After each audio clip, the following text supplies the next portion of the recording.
to me, the three modern sci-fi movies that I look up to is Interstellar, Moon, and Gravity. Project Hail Mary is up there in that pantheon of the great modern day sci-fi films. I had some problems with the narrative structure. There is a key flashback that happens about 75% into the film where I was just like, why did we need this? I got to bring up another film that you told me to watch, Spaceman, which I did end up watching. Did you kind of rip Spaceman off, Andy Weir? It was written in 2017, and it's very similar, almost as if Andy read that book and was like, I can make a blockbuster out of this. I can do better.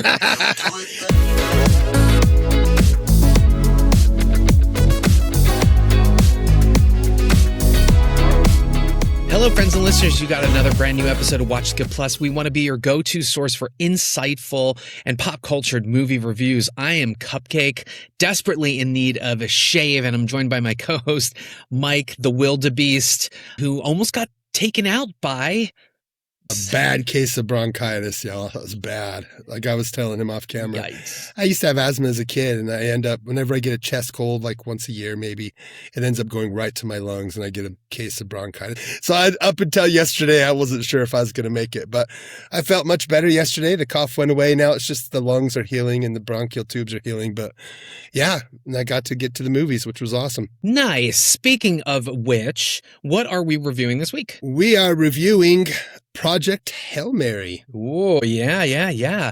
Interestingly enough, this is an Amazon original. Yeah, and Amazon, so you kind of MGM. You kind of have to think to yourself, would it have gone streaming or are they maximizing potential? I mean, think about it, right? This Ryan was Gosling, never why going to not? go.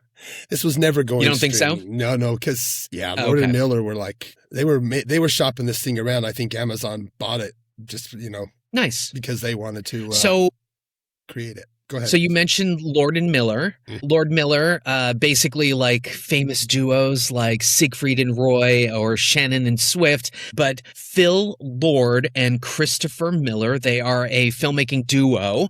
They're probably best known for their animated works, right? So we're talking about the Oscar-winning Spider-Man Into the Spider-Verse as well as its sequels. Also Cloudy with a Chance of Meatballs, the television series Clone High. We have Lord and Miller to blame for the Everything is Awesome song from the Lego movie, which, they pitched was very, long into development, but that was a huge success. We can blame them for Chris Pratt being the voice of Mario because he got the voice in Lego. And ever since then, dude has been voicing everything. He is not Mario, though. Hashtag not my Mario. Yes. Not my Mario. Exactly. Now, they have directed live action before, so they did the 21 Jump Street and the 22 Jump Street my favorite comedies. Movies. But I love those. I could take or leave 22 Jump Street. Oh, I think, no. Was it that film or was it maybe the other? I think 22 is funnier than 21, actually. I mean, they're both hilarious. Oh, really? I don't know. I mean, I don't know. Dave Franco's hilarious. Was that the film where Jonah Hill was like, I think it would be homophobic not to hit you in the face? Anyway, but they have produced other live action films like Brigsby Bear, Smallfoot, Cocaine Bear, Strays. This is part of their Universal First Look deal. But we should also note that they had a little bit of a dust up over their last live action film, which was Solo, a Star Wars story. So get this, folks. The legendary story goes that they were 4.5 months into filming the film, starring my favorite pumpkin head, Alden Ehrenreich, that huge sexy head of his, and Lucasfilm basically fired them. They said that they were taking the piss, they were making it a comedy, they were improvising off of the script. I mean, they hired Donald Glover as Lando Calrissian, okay, folks? Like, did they not see this coming? As much as I love Solo, it's an underappreciated film. I really would have loved to have seen the Lord and Miller version of that. Before I segue, how do you feel about these two? Love. This makes me, after seeing Project Hail Mary, I was like, God damn it, I wish we would have got that Solo movie. Their Solo would have been so freaking good, and I don't think it would have tanked. I think a lot of people were upset about what happened. The fandom didn't have faith in it because of the firing. If they wouldn't have done the firing and let the movie come as it was supposed to have been, I think it would have been a different story. Alternative history, really. I mean, it would have been different. I don't think it would have flopped as hard. Yeah, honestly. and I know there's a lot of vitriol about Kathleen Kennedy, and she has recently stepped down, but I think that kind of infusion of comedy would have given us something completely different. And it dovetails with him, with Solo being such a fucking smartass in the other films with his like dry humor and all of that stuff. Like it would have been perfect. But anyway, instead by they the way, got milquetoast himself, Ron, to do it. I mean, talk about most milquetoasty. Well, we got Eden from him this year. One of our most listened. Oh my God, episodes. Eden. First of all, Eden, if you guys have not listened to our Eden review, it's such a hot mess. Bad community theater is, I think, what we called it, but there was so much man ass in that film. We talked a lot about that shelf ass. It is on my continue watching on Netflix. Like I'm constantly watching that fucking movie. I actually don't mind it now. It's great. But if you saw from the picture, you will know that essentially Phil Lord kind of looks like a Muppet and Chris Miller looks like a Flintstone. So I love them. They're sexy. Okay, let's go to the novel of this film. So the science fiction author does a lot of research on this stuff, is a gentleman named Andy Weir. Many will know him because he had published a series of like episodes in terms of this novel that he was writing, The Martian, which then got turned into that great film with Matt Damon on Mars, and Ridley Scott. Great film. Although this in some ways mirrors that, and I'm not going to say to a detriment, it just reminds me of it a lot. Weir put out a second novel called Artemis, which was supposed to be the next big thing. And unfortunately, it didn't have very good reviews. I was reading the logline for this. It says it's a thriller that follows Jazz, a 26-year-old woman constrained by her small town, which is also the only city on the moon. And apparently, the reviews of it were not very, very good. One of the criticisms of Artemis was that it didn't feel like The Martian. It didn't feel like there were stakes. It didn't feel like there was danger. And so he delivered this, was a finalist for 2022's Hugo Award for Best Novel, but this certainly ramps up the stakes and the danger. Are you familiar with Weir's work? Have you read The Martian or read this? Nope. I don't do much reading in sci-fi, especially. No, but I'm familiar with who he is, and I've seen some of his interviews. And yeah, I mean, I like The Martian, and we'll talk about this. Very similar. Yeah, absolutely. Absolutely. Our DP is Greg Fraser, Australian, gorgeous, very, very creative eye. So initially started out doing things like Killing Them Softly, Zero Dark 30, Foxcatcher, so these dramas, but he's gone on to really do these great sci-fi works like Rogue One with Gareth Edwards, Dune, for which he won an Oscar for Denis Villeneuve, and then The Batman for Matt Reeves, and also Gareth Edwards' The Creator, which is pretty awesome. Greg Fraser, do you love him? Yeah, I love all those movies you mentioned, actually. The Creator is so like such an underappreciated gem. That's such an odd duck. And it does, gosh, think about like watching that and this back to back. I mean, they would almost look like they belong in the same world, kind of different future. Yeah, they would make a great double feature. Yeah. Beautiful. And Fraser, films. We talked about this before because we actually did review The Creator, but Fraser shot it on a prosumer camera. Granted, it's a $4,000 camera, but you can buy it at any Best Buy. Yeah. And that film looks incredible. You were so shocked by that fact in the episode. I remember listening. I was as before I was a host, but I was a fan, and you were like, "This is not a professional grade camera. Can you believe this?" Your co-host at the time was like, "Sure," and you were like, "No. Do you understand the relevance of this?" Yes. Hello.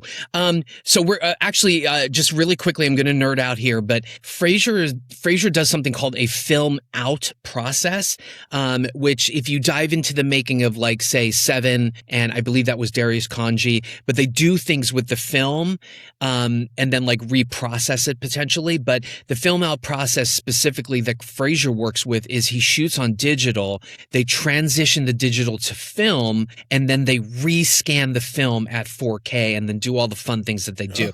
And it gives the film an interesting kind of look. Okay, also let's talk about the fact that the script is written by a gentleman named Drew Goddard. I always mix up Drew Goddard with Matt Reeves, and there was a reason for this. So, as you know, Matt Reeves directed The Batman and Cloverfield, but Drew Goddard, who started as a staff writer on some of my favorite television shows, Buffy the Vampire Slayer, Angel, and then working with J.J. Abrams' Bad Robot, Lost, and Alias. He even became an EP on that. But Drew Goddard wrote the screenplay for Cloverfield, and that's why I always mix up him and Matt Reeves, because they have worked together. Goddard did also a spec script for a noir thriller, which ended up being Bad Times at El Royale, which is fantastic. Sexy Lewis Pullman. He's not barefoot in it, though. Jeff Bridges, Cynthia Erivo before she became, whatever that witch's name is. Sorry. And don't forget Cabin in the Woods. And Cabin in the Woods was Drew Goddard's directorial debut. I think, was that written by Joss Whedon? Maybe. Yeah, anyway. But Goddard also, if you watch, he's behind some television shows as well. His most recent creation is High Potential, which is pretty awesome. I love Drew Goddard. I will say this, he is sexier and foxier looking than Matt Reeves, but it is what it is. How do you feel about Drew Goddard? Do you love him? He's a great writer. Yeah. I mean, you can't forget all the way back to Lost and all the work he's done there. So that is kind of a legend, honestly. Oh, yeah. He is. Speaking of legends, Daniel Pemberton, who, for whatever reasons, I don't know, he kind of reminds me of Pat, if you look at a picture of him, which is going up right about now. But Pemberton has worked with Lord and Miller on the Spider-Verse films. He's also scored films for noted directors like Aaron Sorkin's Ridley Scott and Guy Ritchie. The Man from U.N.C.L.'s score is actually pretty fantastic. Can't say the same thing about King Arthur, Legend of the Swords, but maybe that's just because I hate the fucking movie. But look out for his Masters of the Universe, which, dear God, please let that be a good film, because I'm looking at the trailer and I'm like, I don't know where this is headed, folks. All right. And then let's just go into our cast. Not a lot of people, but we've got Ryan Gosling. For the young watchers and listeners, Ryan Gosling was a Disney kid. So just like Justin Timberlake and Britney Spears, he was on something called the Mickey Mouse Club as a Mouseketeer. And so this was, this was basically like a wholesome Disney show that showcased like young talent. It was kind of like a variety comedy sketch show kind of thing. Gosling would then crop up in Disney's Remember the Titans and then start to do this actor stuff. But we know Gosling because he will do indie fare like Drive, Place Beyond the Pines, Blue Valentine, really intense stuff. But then he'll also crop up in mainstream things like recently The Fall Guy, which so underappreciated. And his comedic performance in this film reminds me of the comedic performance in The Fall Guy, which, hey, nobody saw because you guys were not interested in it, but it's actually a really, really good film. But talk about a movie that should not have been a bomb, right? I mean, Fall Guy was I've watched it like 6 times, I think. I really enjoy it. I own it. My family, we just really dig it. It's such a sad story that it was a flop. So good that it was a flop. But speaking of ace comedic performances for Ryan Gosling, for me, it has to be The Nice Guys. I have seen that Shane Black's The Nice Guys, where he co-starred with Russell Crowe. I have seen that film like 25 times, and he kills me in it. His comedic performance is amazing. This one maybe matches it. It's a really great performance. Yeah, I actually saw him at Sundance for Lars and the Real Girl. He was there for the screening. And oh my God. Yeah, that movie to me is the pinnacle of, I mean, without that character, you wouldn't have this character. I mean, it's almost like he went back and mined the Lars character for Grace. So, yeah. Exactly. And Half Nelson got did a legacy screening this last year. He's a Sundance alum to me. So that's what I think of when I think of him, is his early indie work in the 2000s. And such a great actor. I'm happy to see him with the weight on, because he was so skinny before, you know what I mean? But like, I like that he's matured and that, he's been kid actor and grown up and gained weight. And he's done that. I mean, he gained a little weight for Lars. He was a little chubbier for that kind of a character. He was, and I liked it a lot, folks. But I've always said that like Lars and the Real Girl is a perfect script. Yeah. I will live and die by that statement. I wish Yeah. I'd written that screenplay because it's I mean, so good. Half Nelson, Lars and the Real Girl, Blue Valentine,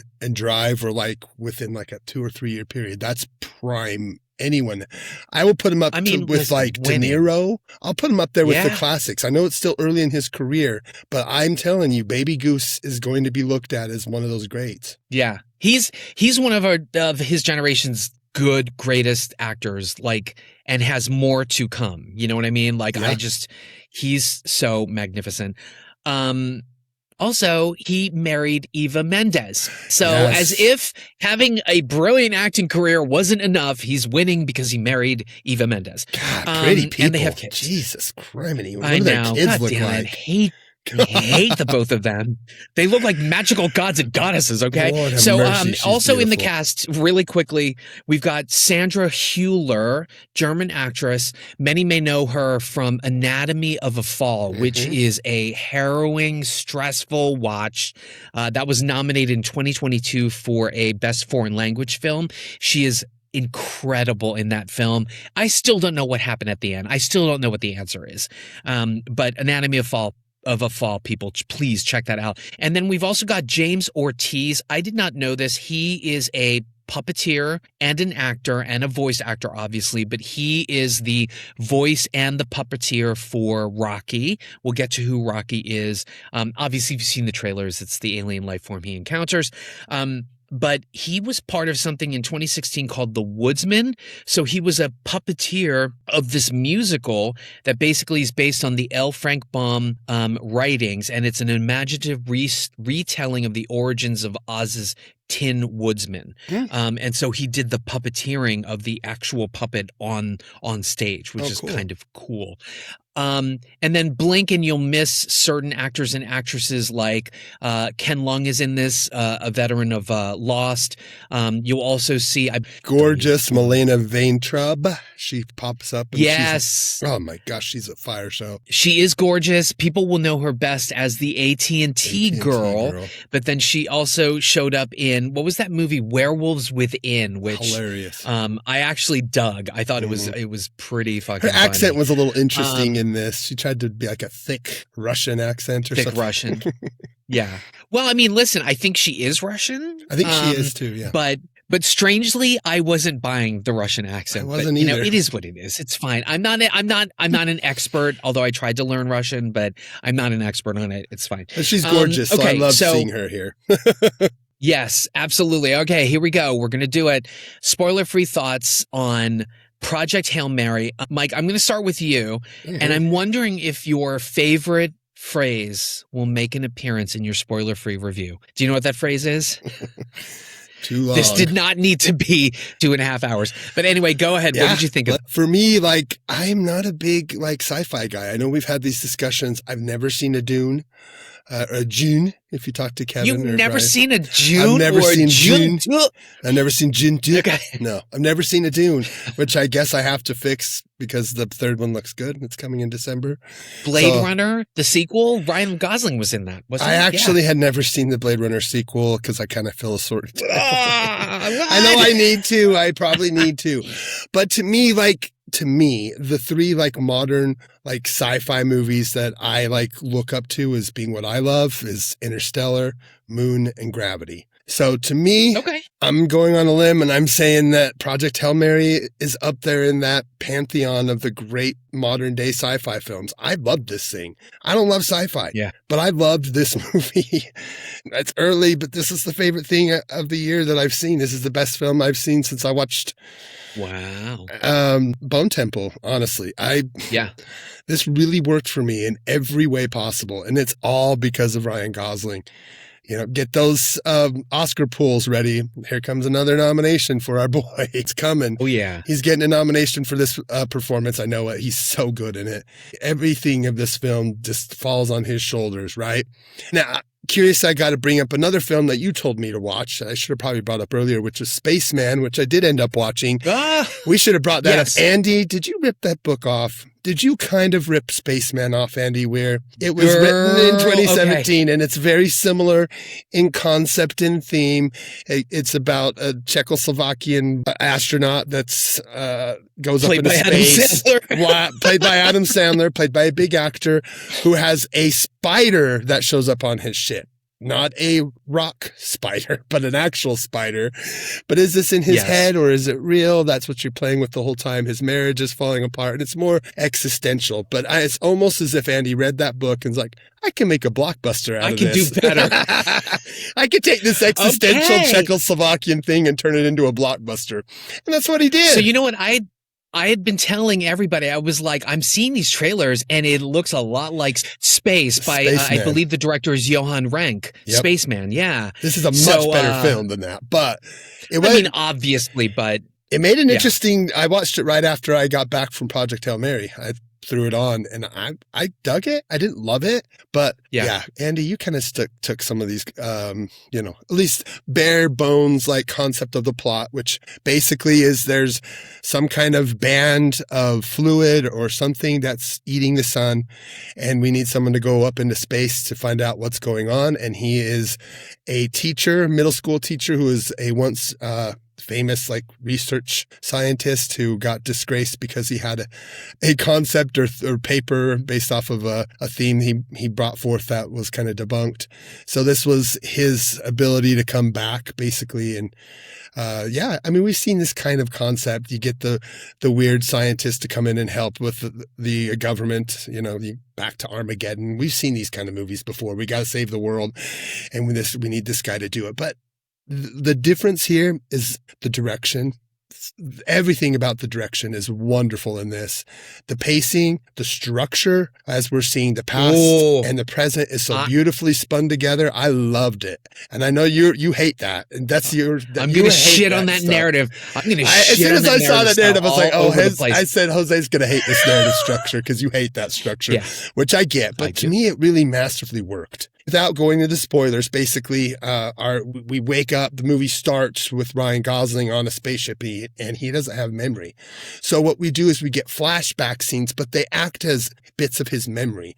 So each flashback is like he gets that piece of his memory back and we see it. And I loved how that worked. And we see him piecing things together as we learn it because we see what he's kind of memorying through his dreams and his just coming back to terms of his past because being asleep for however many years. But yeah, it's a great film, man. I loved so much about this. I could go on and on. I mean, we're trying to keep this short, but to me, this is easily the best film of the year. It is one of the top 5 sci-fi films of the past 15, 20 years for me. It is phenomenal. It is funny. It is sweet. I bawled my ass off. And the creation of this creature of Rocky, of course, my dog is Rocky, so I was bawling the whole time about that, is so wonderful and lifelike. And you felt a connection to a rock with no face. That, to me, it speaks volumes to Gosling and to Lord and Miller. And there's some amazing, there's one scene where he would pop up out and it was like a shadow of him popping in and out of the spaceship and then him going in. That almost reminded me of 1950s techniques. Like everything about this is a loving homage to sci-fi throughout the years. This is what they've been wanting to make since they lost Solo. And I know that was a punch to the face and they had to put all their efforts and love into giving us this. And I love this. If this isn't getting Best Picture nominations and getting Best Writing and Best Acting, there's a crime against humanity. And right now, the Academy Awards are more genre, esque. I could see this like Gravity getting nominations. This definitely should. Maybe it's a little early, but Sinners was in April. So keep this on your Oscar polls. And if you have not seen this, go see it. It's a must watch. It is my favorite film of 2026 as of March 22nd.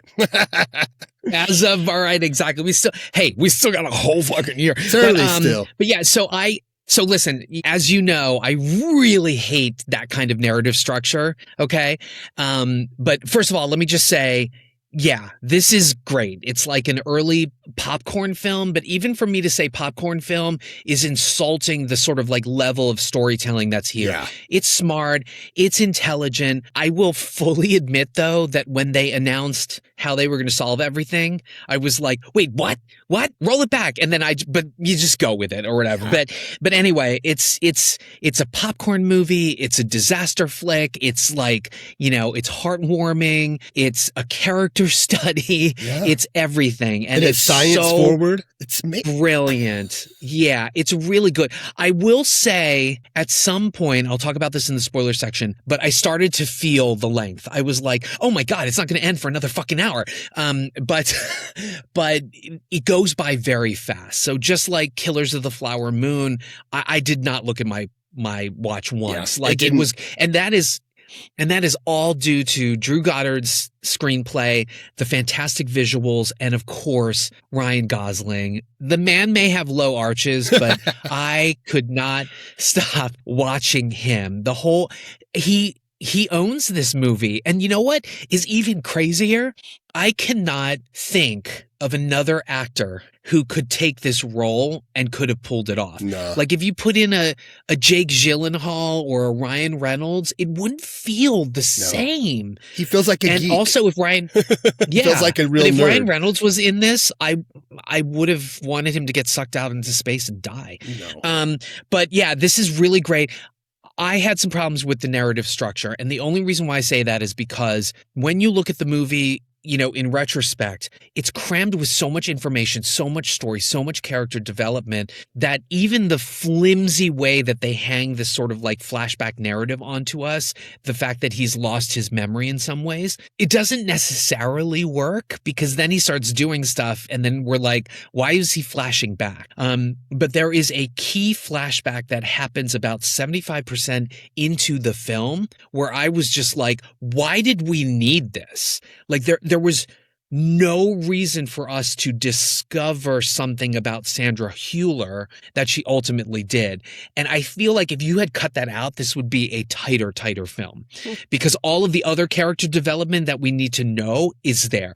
But honestly, that's just, it's me being me and wanting to shit on something. There's always one thing that I have to find to like, fuck the movie over basically on, but it's a complete watch. Like I was spellbound. And the Rocky, oh my God, Rocky, I was like, I want a little Rocky doll or a little Rocky thing for my desk at work. Like he's so adorable. The eating scene, I think I will never forget. I thought that was hilarious.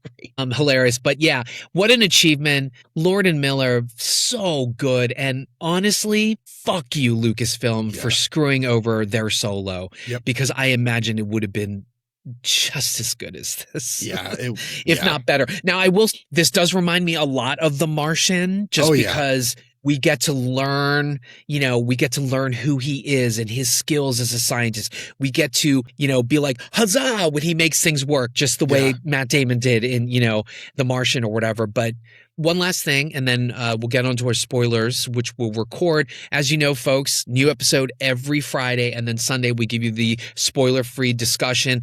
Last week, Undertone, we had kind of like a debate about the ending, so please come back for that. But the one thing I'm going to say is you had noted that this film in some ways references all the major sci-fi films, and I would say that it also references even genre sci-fi horror films, right? I mean, every significant science fiction work from the 70s, 2001, all the way up, you can see this in here. There's even a fun little nod to Close Encounters of the Third Kind, which I wonder, are young people going to catch that reference? Mm-hmm. You and I are now at this age where we're like, oh, and we get it, but is somebody 18 or 21 going to get the reference to Close Encounters? But I saw Event Horizon. I saw Gravity. I saw everything.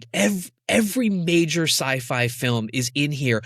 And it's, it wasn't like they're ripping that off. No. It was, like you said, a love letter to sci-fi spaceship genre and all that comes with it. So I might have to rewatch Gravity. Even the smart stuff like Solaris, there's a bit of Solaris in this. I mean, it really is very, like, it's a sci-fi science first type of sci-fi, which we don't really get, at least not in a way that's this entertaining.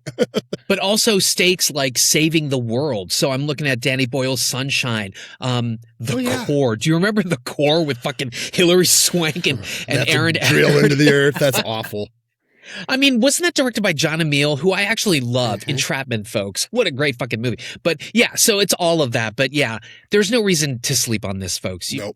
It's a hard watch from both of us. It's a must watch for sure. And looks like it's going to be a big hit. And I'm happy. I mean, this was a big risk. This was a Hail Mary for Amazon, for Lord and for Miller. cinema, for exhibition. It really was. It was a Hail Mary for everything. So the fact that it's looking to make over 100 million worldwide this weekend is amazing. I'm happy that people are going to this.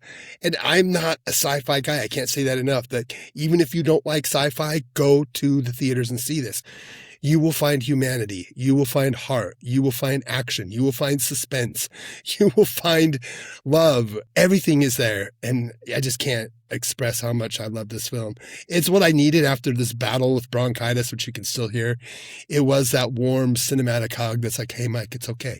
Like, cinema's always here. You might have felt like you were going to die on Wednesday night, but cinema is here. We're here to make you feel better. And God, if it wasn't the best warm hug I could have received yesterday. So loved this movie. Well, I'm still on a high, but maybe I am being hyperbolic, but I loved the hell out of it. And I couldn't stop thinking about it all day. I mean, listen, we went from Dracula to Crime 101 to Psycho Killer, Scream, Folly, and Undertone. This has been a really good palate cleanser. Yeah. And, hopefully the rest of cinema is like this the rest of the year.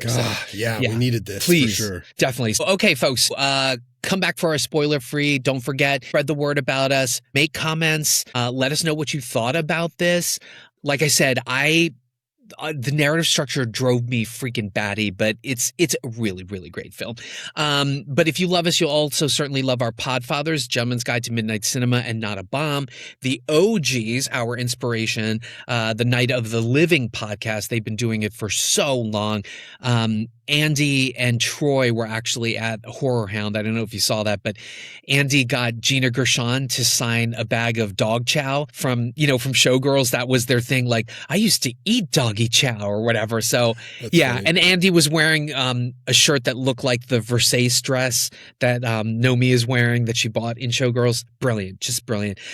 You'll also love our other YouTube brothers. We've got Wild Dream Podcast, Death by DVD, and now for something a little bit different. So they're all on YouTube. They're our YouTube brothers. And then, of course, our other podcasts that we love, Raiders of the Podcast, Backlook Cinema, Caliber 9 from Outer Space, Feminine Critique, Talk Without Rhythm with Garo. And Mike, parting thoughts other than don't sleep on this great, entertaining film. Just as always, get out there to the theater. I saw this with my 8-year-old and he was really enthralled. He loved it. So this is something you could take your kids to. I took my brother-in-law who's got disabilities and he slept through it, but this is definitely for, I'd say 8 to 10-year-olds who are starting to get into science fiction. Again, this is a good introduction, and you could take your parents, you could take your mom, your dad. This is that type of film. So again, if you want a reason to go out to the theaters with a big group, unlike a lot of the other stuff we've been mentioning, this is a big family, get everyone together event picture. So get out there and see the film in the theaters. Yeah. And E.T. I can't believe I forgot E.T. Like, of all movies. With a little click. And we'll talk about it in spoiler section. It's the reverse of E.T. Go Home, E.T. Phone Home, E.T. Go Home. Mm-hmm. Okay.